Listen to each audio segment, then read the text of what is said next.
Panay ang pagkalampag at paghampas sa hawak nilang mga kaldero ang mga tiga-barangay Inayawan sa Cebu City. Wala raw aayaw. Mag-iingay at mag-iingay raw sila. Ito kasi ang sinasabing paraan upang mairita at mabulabog daw ang pinaniniwalaan nilang kumuha sa 6 na taong gulang na batang itago natin sa pangalang Elena, na anila itinago di umano ng maligno.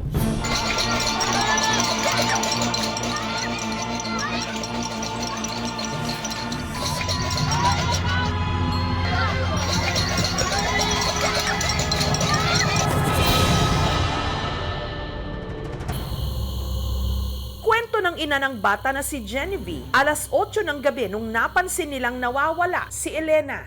Ito ko sa mong balay, kay nagtabiyog ko sa kong usasad ka anak, napatulog. Na! Saan ka punta? Katong nilakaw siya, ako siyang gipangutan na, pero wala na siya nitubag. Nidagan siya kalit uban iyang mga kaduwa. Si Elena, naglaro raw sa tapat ng kanilang bahay, malapit sa rubber tree. Nakauli pa man siya sa mong ato niya. Gitawag na ko siya kay pakanon na. Natuog na akong anak. Ako siyang gigawas, gipangita. Mao na tong time mga. Kung saan-saan na raw nila ito hinanap. Pero bigo sila. Abot sila og sapa. Basta lagyo ang naabot sa mga uyuan. Kasityo po namo.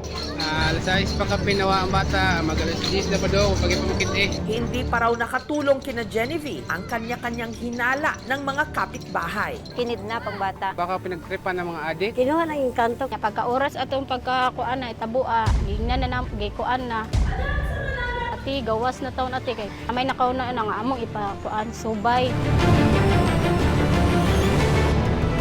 Ang tinutukoy nilang subay ang paghahanap o pagtetrace sa kinaroroonan ng bata. Kaya dito na sila sumangguni sa manggagamot. Kinsay naay si kanang o cellphone atong tuwagan si nang nining kay atong ipasubay mintas bag-o pa kaayo. Kaning subayan ako. Naay matag-anaan kaning kahoy mo taas siya.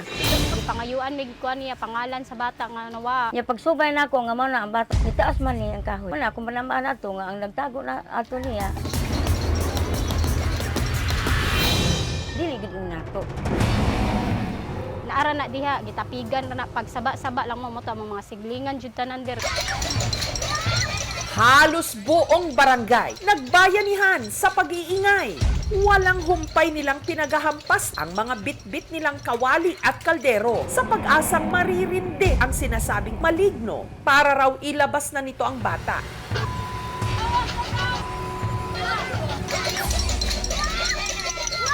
Pero habang lumalalim ang gabi, mas lumalalim din ang pag-aalala ni Genevieve. Lalo't hindi raw ito ang unang beses na may nawalang bata sa kanilang barangay. Sa una sad na ay nahitabo inana diri, nya kadugay-dugay na mo to akong anak mo puy nasundan ron. Ang kapitbahay nilang si Adelina, nagpausok na rin malapit sa truck kung saan daw huling nakita si Elena. Hanggang si Adelina may napansin sa nakaparadang truck. Pag-ispat na ko dito sa may gilid sakyanan, una ang nakita nako, tail ra gyud sa iro. Di wala ra ko.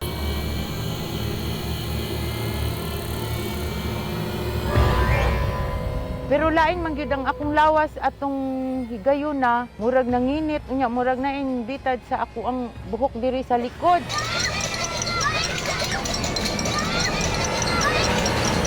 Unya mao to ning syagit ko naay bata, naay bata.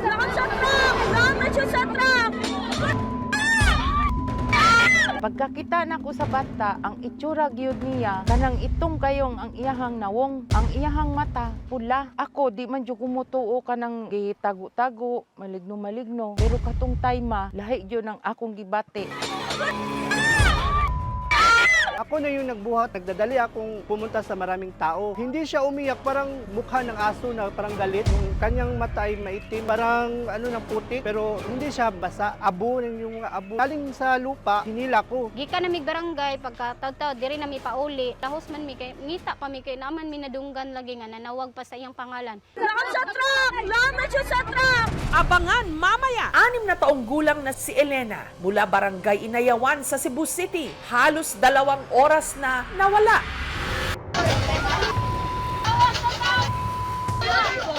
Paniniwala ng mga residente, itinago di umano ito ng isang maligno. Kaya para marindi raw ang di umano engkanto at ibalik nito ang bata, nag-ingay sila gamit ang mga sandok at kaldero.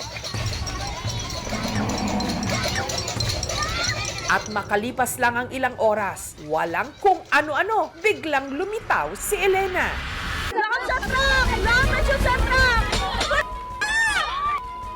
Pero paanong napunta sa ilalim ng truck si Elena?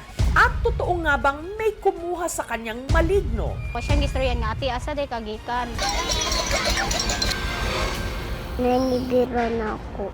Sa aming pagbabalik. Ang 6 na taong gulang ng itago natin sa pangalang Elena mula Barangay Inayawan sa Cebu City. Halos 2 oras na nawala.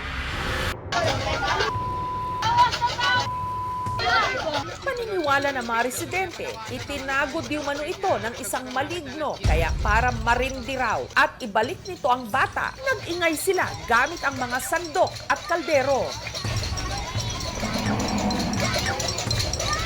At makalipas lang ang ilang oras, walang kung ano-ano, biglang lumitaw si Elena.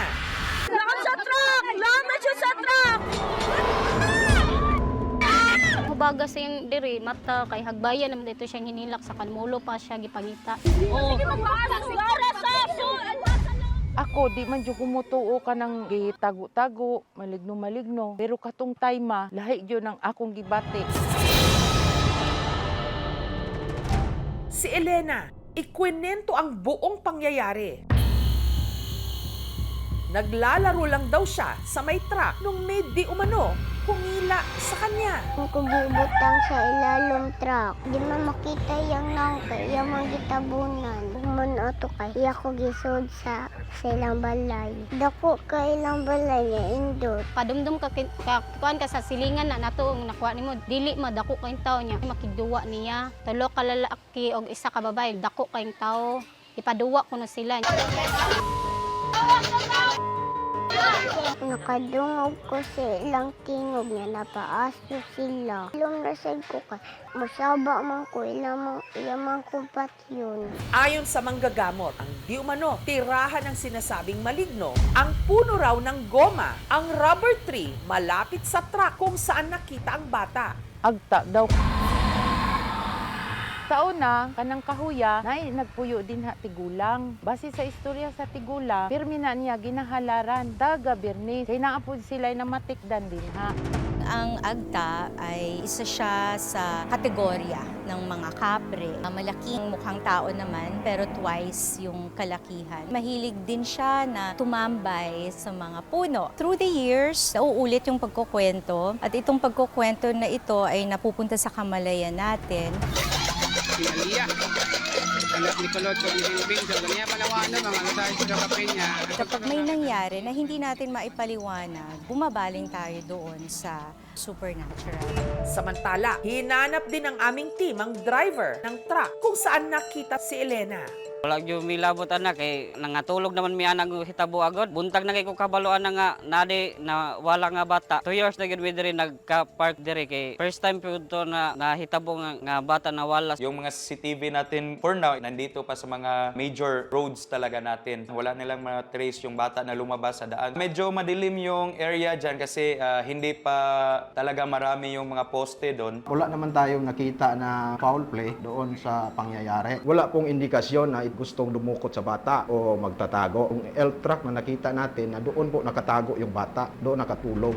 Para matulungan ang mag-ina na maintindihan ang nangyari, ipinakonsulta namin sila sa isang psychiatrist. Most of the children during that age, hindi naman sila basta-basta nagsisinungaling. They just tend to say what they saw or what they experienced. Kahit iba-ibahin mo yung tanong, consistent yung answer niya. There are really no overt signs of psychiatric problems. Then more of psychotherapy because there might be signs of trauma na hindi lang siya visible at this point in time. Dili man lalim di ay nga may nana mawag tangag anak. Dili na ko ganahan nga makuan siya nako. Mawa pa.